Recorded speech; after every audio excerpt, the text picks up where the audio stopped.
So let me show you how you can use the cutaway feature to create this double exposure effect.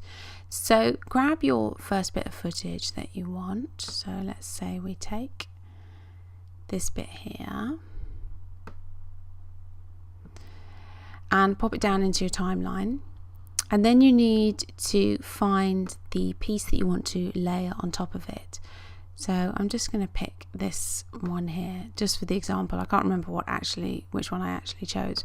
And you take it and you drag it on top.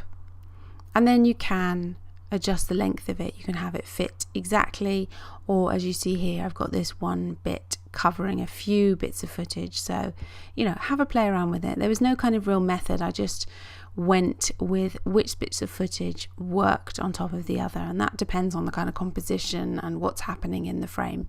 So really it's a kind of personal preference. But what you need to do is then click on the top bit and come up here to the cutaway feature and change the opacity. And again, depending on which bits of footage you've got working will depend on how strong you want your opacity to be. So I kind of picked halfway on most of them, but it really depends on what's going on in the frame. And really it's that simple.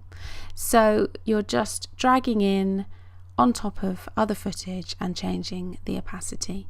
So have a play around with that, see if it's something that you might want to add into your work. I know that I found that having contrasting light and dark works really well, because in the dark areas is where the double exposure really shows up. But again, just play around with it and see what works for you. Hopefully you found this helpful. If you've got any questions, just let me know, and I look forward to seeing you create something with this double exposure feature.